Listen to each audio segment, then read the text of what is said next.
Fik, kamu kayak lagi sibuk banget deh. Iya nih, aku lagi nyari-nyari, pengen bikin event ceritanya. Event? Yes. Event? Kenapa sih kayak gitu banget? Kayaknya ngeliatnya kayak underestimate. Event. Aku bikin event loh. Yes.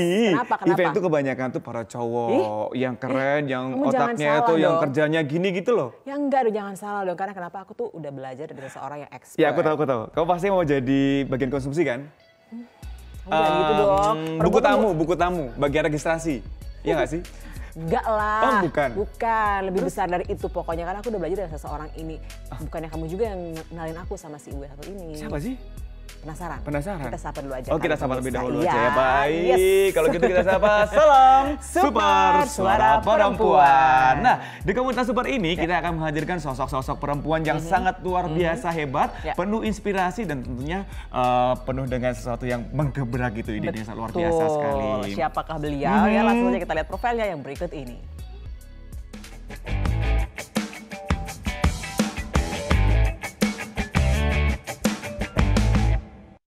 Yeti Martanti sudah berkiprah di Dinas Kebudayaan Kota Yogyakarta kurang lebih 20 tahun lamanya dan kini menduduki jabatan sebagai seorang kepala di lembaga yang juga dikenal sebagai Kundo Kabudayaan Kota Yogyakarta. Sebagai seorang perempuan yang super, ia telah berhasil menyelenggarakan berbagai event menarik di kota Yogyakarta untuk menunjang kemajuan pariwisatanya. Salah satunya adalah pencetus gagasan penyelenggaraan pemilihan Dimas Diajeng Kota Yogyakarta untuk mengajak generasi muda lebih peduli terhadap kemajuan pariwisata. Yogyakarta merupakan kota yang terletak di tengah-tengah provinsi DIY yang memang tidak memiliki potensi alam yang cukup untuk dijadikan sebagai destinasi wisata. Akan tetapi, kota Yogyakarta memiliki kekayaan budaya yang sangat beragam yang kemudian menjadi andalan utama menu pariwisatanya. Mengelola pariwisata yang berbasis nilai-nilai tak benda seperti itu tentu memiliki tantangan tersendiri. Kreativitas tiada henti untuk mengolah konten budaya menjadi pariwisata yang menarik dan berpotensi mendatangkan banyak wisatawan ia lakukan dengan penuh kegembiraan. Seakan tidak mengenal lelah, Bu Yeti terus membuat berbagai event pariwisata kota Yogyakarta begitu semarak. Ada festival Kota Baru yang memanfaatkan heritage di wilayah Kota Baru. Ada pula festival sastra yang mengangkat berbagai potensi di kampung-kampung, serta produksi film-film pendek yang mengisahkan tentang daya tarik Yogyakarta. Itu semua lahir dari gagasan-gagasan Bu Yeti yang tak enggan menjalin relasi dengan berbagai pihak dan banyak mendengar ide-ide kreatif yang muncul. Bekerja di antara para laki-laki tak membuatnya jadi canggung. Ia selalu terbuka dengan siapa saja termasuk anak-anak muda untuk bisa terus menghidupi pariwisata kota Yogyakarta.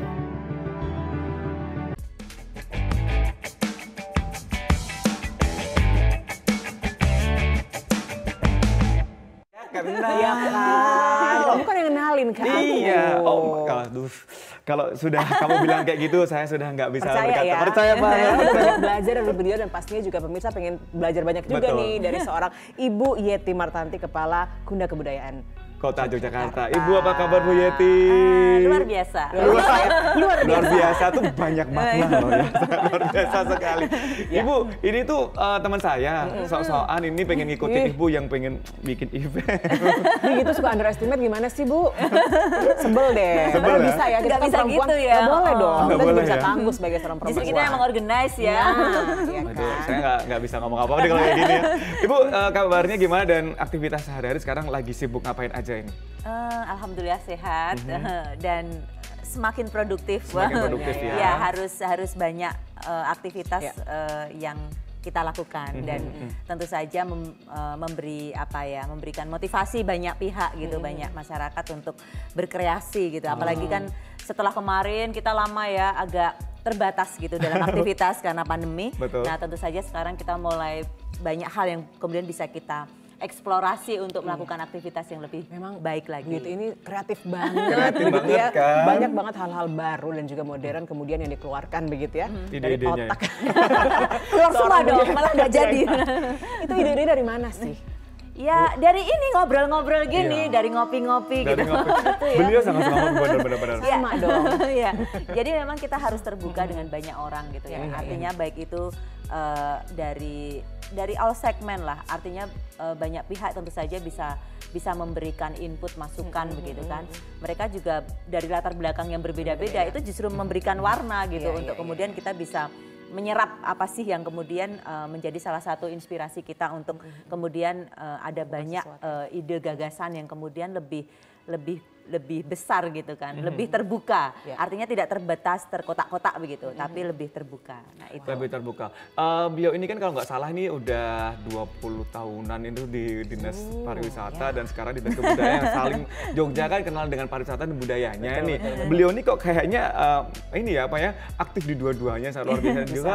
Ini merupakan kalau kita bisa bilang dia tuh adalah foundernya dari Dimas Diajeng Kota Jogja Paguyuban Dimas Diajeng Jogja. Ibu kamu ya? Dulu saya sempat menjadi bagian itu. Iya, Ibu kalau boleh ceritakan, ini kan juga merupakan gebrakan ya di Jogja waktu itu kan beliau adalah Dimas Diajeng contohnya adalah yang pertama gitu kan jadi salah satu gebrakan ide waktu itu begitu ya. Awal mula ide-ide semacam itu dan akhirnya berkembang sampai sekarang ini seperti apa Ibu? Ya sebenarnya kan calon-calon pemimpin kita masa depan itu kan ya generasi muda, artinya anak-anak gitu. Kita nggak boleh tertutup dengan hal-hal seperti itu sehingga ini yang kemudian harus banyak dibangkitkan dengan motivasi ataupun hal-hal yang lebih produktif gitu. Kalau mau melakukan sesuatu yang sifatnya aktivitas, ya sesuatu yang memang bermanfaat gitu. Jangan sampai kita misalnya berada di lingkungan yang kemudian tidak mempunyai manfaat gitu kan. Kemudian juga berada di lingkungan yang kemudian malah membuat kita jadi terbatas ataupun tidak bisa melakukan hal-hal yang lebih baik untuk masyarakat gitu. Nah ini yang kemudian kita harus masuk gitu. Harus masuk di situ tapi tentu saja kita harus kontekstual. Artinya apa yang kemudian kita lakukan ya selaras dengan apa yang kemudian menjadi kecenderungan anak muda saat ini. Nah itu yang kemudian kita lakukan. Jadi jangan kemudian kita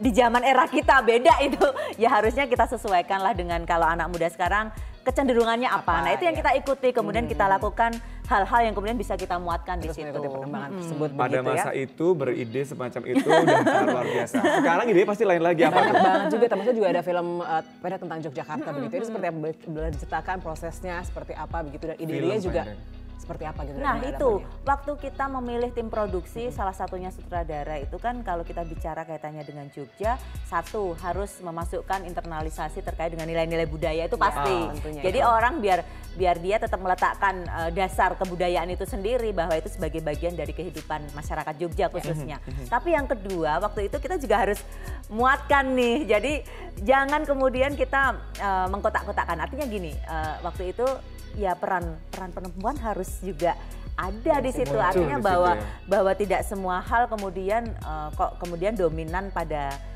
laki-laki atau pria gitu. Nah sehingga setiap kegiatan ataupun aktivitas yang ada di Jogja yang kebetulan kami juga sebagai pengampu gitu kan, termasuk film yang kemudian menjadi bagian dari bagaimana kemudian kita ingin menyampaikan tentang nilai-nilai budaya kepada masyarakat, itu memasukkan unsur-unsur perempuan gitu. Jadi bagaimana kemudian perempuan itu mempunyai peran yang sangat besar begitu bagi pengembangan entah itu apapun aktivitas yang dalam masyarakat gitu. Baik, selaku kepala dinas juga ya yang sangat luar biasa, pemegang birokrasi di dinas tersebut yang paling tinggi istilahnya, bekerja dengan banyak sekali laki-laki pria gitu kan, yang mungkin bisa dibilang kalau perempuan kan kadang kalau tanda kutip seperti saya tadi itu ya underestimate tapi ternyata enggak. Ini gimana?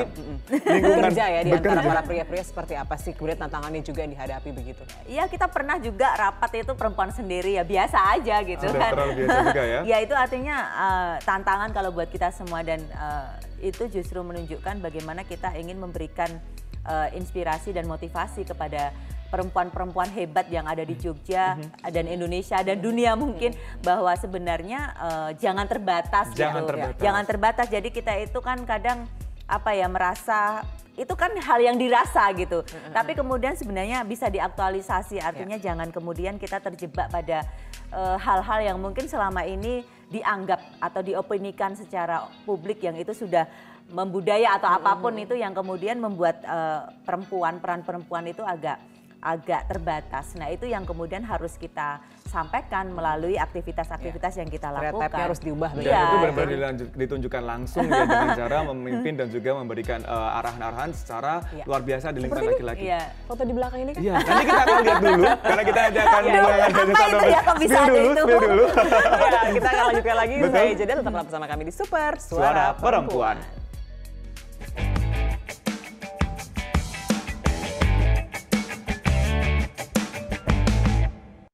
Ya, luar biasa sekali. Kita masih ada di Super Suara Perempuan. Nah, kebijakan bekerja di antara laki-laki gitu kan ya, itu kok kayaknya sudah menjadi hal yang biasa. Dan tadi sampaikan juga gitu merubah stereotip bahwasanya memang perempuan dan laki-laki itu tidak bisa dipandang untuk ini harus seperti ini, harus seperti ini, tapi ternyata juga bisa juga untuk memberikan arahan dan juga sangat luar biasa untuk dalam suatu lingkungan kerja, begitu ya. Seperti halnya. Ya, seperti halnya yang kita saksikan ini. Saya agak miss, saya boleh lihat terlebih dahulu. Foto apa ya kok bisa? Foto apa ya? Kalau saya boleh tahu, Ibu Yeti waktu apa ini kalau saya boleh tahu? Ini kan barusan kita baru mengembangkan, jadi kita ingin membangkitkan ekonomi wilayah Jogja Selatan. Salah satunya kita akan membangun Taman Budaya di Embung Giwangan. Nah itu nanti menjadi salah satu pusat aktivitas seni budaya yang tentu saja akan membangkitkan ekonomi di sekitarnya di wilayah selatan. Karena selama ini kan kita terpusat di Malioboro ya. Nah ini ya untuk hal-hal aktivitas seni budaya dan ekonomi. Nah kita juga harus membangkitkan wilayah Jogja Selatan. Nah ini salah satunya, ini baru proses insya Allah di 2023 ini selesai untuk tahap pertama pembangunan Taman Budaya Embung Giwangan yang insya Allah bisa kita kemudian operasionalkan untuk aktivitas seni budaya. Nah kemudian nanti juga akan ada pengembangan lagi gitu untuk lanjutan ya. Ini udah kayak ini ya apa namanya orang yang kerja di konstruktor gitu kayak luar biasa. Bahkan ini kalau nggak salah ini Pak Sekda ya? Iya Pak Sekda, langsung dapat arahan beliau langsung gitu. Ya. Coba saya mau lihat. Iya benar. Ini adalah foto-foto bagaimana kalau di dunia pekerjaan tetap cantik. Tapi kelihatan bahwa ini memang serius dan tegasnya ada gitu kan ya. Memang harus seperti itu sosok wanita itu. Wah. Kalau kita bahas sekarang ini agak-agak pusing mungkin. Iya. Agak-agak pusing. Baik. Kalau berbicara tadi pengembangan dari Embung. Kalau nggak salah juga ada pengembangan ataupun yang sedang digalakkan adalah heritage dari Kota Baru, Festival Kota Baru Heritage. Kamu tahu nggak sih, Vi, Kota Baru Heritage itu kemarin yang membedakan kayak kita tuh kayak merasa bisa menyaksikan, nonton itu lewat becak langsung. Ya itu kenapa bisa sampai beride seperti itu? Apa yang menginspirasi waktu itu? Ya, jadi kita kan memang punya 4 kawasan cagar budaya ya, Kota Gede, Kota Baru, kemudian juga Keraton Tugu, Malioboro Tugu, kemudian juga Pakualaman. Nah itu semuanya baru dikembangkan. Artinya salah satunya yang kemudian dikembangkan di Kota Gede, kawasan cagar budaya Kota Gede adalah dengan bangkitannya adalah melalui pembangunan Taman Budaya Embung Giwangan. Jadi nanti kita akan punya taman budaya di Kota Yogyakarta yang berada di wilayah selatan. Kemudian tentu saja kita bicara kaitannya dengan ini nanti akan kita interkoneksikan dengan Taman Pintar karena juga ini kan merupakan salah satu unit bisnisnya juga di yang diampu di Dinas Kebudayaan. Nah, nanti akan kita koneksikan juga sehingga bisa nanti pintu masuknya melalui Taman Pintar kan gitu. Jadi dapat 2 gitu kan, dapat 2 Taman Pintar dan Taman Budaya. Kemudian yang kedua juga kaitannya tadi Mas Aga nanya terkait dengan pengembangan kawasan cagar budaya yang ada di Kota Baru. Memang kita baru branding itu ya, baru branding Kota Baru Heritage ya. Jadi Kota Baru Heritage ini kita akan mengusung konsep-konsep tentang heritage, kemudian garden city, premium dan malam hari. Jadi bagaimana kemudian kita ingin masyarakat itu bisa punya alternatif lain mengunjungi Jogja. Nah itu salah satunya dari Kota Baru, sehingga ini baru kita optimalkan untuk pengembangan di wilayah Kota Baru. Seneng banget ya makin banyak destinasi ini. Ya, jadi salah satu kemarin pemantik untuk kemudian orang jadi ngeh gitu, untuk kemudian jadi bahan pembicaraan. Nah salah satunya melalui festival kemarin, Kota Baru Heritage Festival, salah satunya kita juga ada beberapa agenda di sana, salah satunya dengan komunitas film. Ada apa? Drive-in cinema. Jadi kita iya, drive-in cinema biasanya kan kalau di luar negeri atau di mana-mana kan pakai mobil nih. Nah, kita harus mengusung kearifan lokal. Kan adanya beca kayu tuh. Nah, jadi nontonnya pakai beca gitu. Dan itu experience yang mungkin tidak didapat dimanapun. Hanya di Jogja. Nah, makanya kalau kita bicara kaitannya dengan ke depan, Jogja ini menjadi salah satu destinasi unggulan, ya kita memang harus mengedepankan culture budaya. Karena itu yang menjadi pondasi dasar yang paling kuat untuk pariwisata. Untuk karena mengembangkan itu, Bu, adakah kendala-kendala kemudian dihadapi mungkin dari SDM atau seperti apa begitu? Idenya itu soalnya sangat berbeda daripada umumnya gitu kan. Gini loh, jadi sebenarnya kan kalau kita bicara kaitannya dengan sumber daya, itu tentu saja harus apa yang sudah ada kan dioptimalkan. Kita percaya bahwa masing-masing itu punya kekuatan, punya kemampuan. Misalnya memang ada yang kalau di kepanitiaan ya, ada orang yang memang orientasinya dia profesional di bidang perkonsumsian gitu. Ya sudah kita optimalkan saja gitu. Kalau dia bergerak di bidang yang perlengkapan, ya kita optimalkan di perlengkapan. Memang itulah yang mewarnai dari sebuah apapun yang harus kita orkestra dengan baik. Nah, sebenarnya yang mengorganisasi aja nih yang harusnya kemudian punya daya yang baik gitu loh. Sehingga ya sebenarnya semuanya punya kemampuan. Jadi kendala-kendala ya pastinya ada gitu kan. Tapi bagaimana kemudian kita mampu mengoptimalisasi bahwa kendala itu menjadi satu cara peluang kita untuk kemudian challenge lah gitu untuk menjadi lebih baik begitu. Dari kendala menjadi peluang. Pinternya melihat challenge jadi power juga akhirnya kan, sangat bisa membaca situasi. Kamu tahu nggak sih ulang tahun HUT Jogja beberapa waktu yang lalu kan kita pernah booming awal-awal itu adalah wayang Jogja dari Karnival. Itu juga. Itu beliau. Ini yang membuat dari awal mengide segala macamnya, melibatkan banyak sekali manusia istilahnya gitu ya Bu ya. Itu bagaimana ceritanya kok bisa sampai bukan hanya pemain biasa. Suka nonton apa gitu sih, kok idenya banyak banget. Suka main di latar itu halaman, halaman rumah gitu. Nah ini sebenarnya kan dulu itu kita lihat bahwa Jogja itu kota pawai ya, jadi semuanya pawai. Tapi kemudian nggak berkonsep gitu. Nah ini yang kemudian harus kita bawa lah ini sebuah karnaval yang punya konsep sehingga matanglah konsepnya itu dari yang hanya jalan-jalan semua sama begitu ya harus kita konsep dan kita punya warisan budaya tak benda, artinya bahwa wayang itu menjadi tema yang utama untuk kita angkat gitu. Tentu saja kan kalau kita bicara wayang ya memang diskusinya waktu itu agak lebih luas ya karena kalau kita bicara wayang kan banyak pihak senior yang kemudian harus pakem dan sebagainya. Tapi bagaimana kita berkomunikasi dengan baik. Bagaimana bisa merubah dari yang pakemnya ada, tapi juga bisa tetap diterima oleh masyarakat modern itu. Karena kepentingan pariwisata kan beda gitu loh.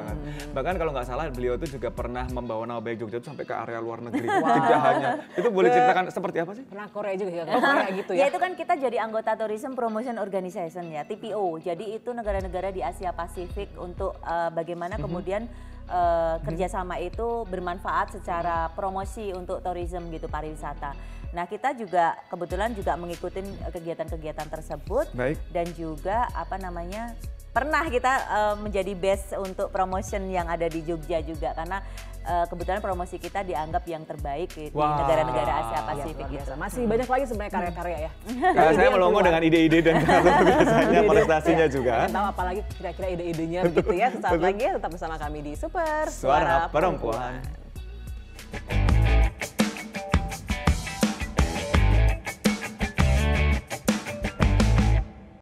Oke, tadi udah beberapa ya ide-ide dari Bu Yeti, masih ada lagi nih banyak. Apa ini contohnya? Perangko Malioboro nih, ini unik banget. Iya. Bukan perangko biasa. Saya tuh kalau mikir promosi itu kan paling ya udahlah kita di media, kita bikin event itu dari perangko juga bisa. Ada apa di balik perangko ini? Kalau kita ingin mengangkat sebuah karya, mahakarya dan itu juga kita ingin mengangkat sebuah tempat ataupun apa yang kemudian menunjukkan ikon Jogja gitu ya kita harus melalui banyak media. Salah satunya perangko. Orang mungkin bicara bahwa perangko apa sih perangko itu apalagi mungkin zamannya ini nggak tahu perangko ya. Tapi itulah yang kemudian kita ingin selain kita juga mengenalkan dan bagaimana kemudian perangko ini bisa dibaca tidak hanya sekedar tempat untuk mengirimkan surat atau pos atau apapun. Tapi ternyata dengan perangko ini kita bisa belajar banyak tentang Jogja, khususnya Malioboro. Bagaimana itu? Nah, karena di situ ada barcode-nya. Jadi ada barcode yang kemudian orang bisa scan di situ, kemudian di situ ada narasi-narasi tentang Jogja. Nah, itu yang kemudian jadi kalau perangko kita sampai ke luar negeri tuh, nah orang luar negeri bisa kemudian tahu juga tentang Jogja gitu. Nah ini jadi hal yang mungkin itu kecil tapi hal yang besar gitu. Karena ini inisiatornya kan pemerintah Kota Yogyakarta yang kemudian dilaksanakan, dieksekusi oleh tentu saja PT Pos dan Kominfo dari Jakarta. Nah ini yang kemudian alhamdulillah bisa disepakati bersama, ini ide inisiasi dari Jogja, nah kemudian diterbitkan perangko. Dan konsepnya juga pasti dari Ibu Yeti. Ya karena kita melibatkan pakar ya, ahli-ahli karena untuk kemudian bernarasi terus kenapa kita pilih tema-tema seperti itu Malioboro dengan cerita-ceritanya ya tentu saja harus melibatkan banyak tenaga ahli. Aku udah pernah lihat. Saya udah pernah lihat. Nanti langsung pengen lihat deh. Keren banget dan berbedanya adalah itu dia bentuknya bukan hanya sebuah foto, tapi perangko itu ada lukisannya, bentuknya lukisan. Jadi itu memang lukisan, jadi kita melibatkan juga seniman Jogja, Mbak Astuti ya. Banyak banget loh. Jadi memang akhirnya kalau kita melakukan sebuah aktivitas memang lebih baik kalau kita juga banyak melibatkan banyak pihak juga. Tidak hanya serta-merta kayak kita sendiri, ide sendiri. Impactnya juga ke banyak pihak gitu. Nah, bicara tentang kebudayaan begitu ya, apa kemudian tantangan untuk kebudayaan dan juga pariwisata di Yogyakarta dan apa kemudian yang kira-kira bisa dilakukan oleh wanita-wanita untuk juga bisa mengembangkan kebudayaan? Ide barunya apalagi nih gitu. Ya tantangannya banyak karena kita sekarang di luar Jogja itu banyak banget yang namanya destinasi ya. Tentu saja kalau kita keunggulan kita, keutamaan kita adalah kebudayaan ya sudah. Itu yang tentu saja harus dioptimalkan karena kalau kita bicara budaya itu everlasting. Jadi orang itu harus ke daerah itu dulu untuk tahu merasakan experience-nya.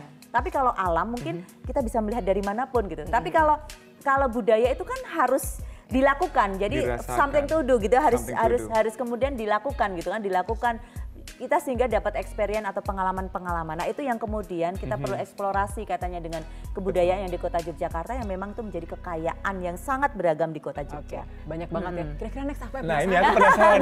Tadi ide soal apa living nonton yang dengan drive tadi udah gitu kan ya. Terus bikin wilayah perangko tuh udah.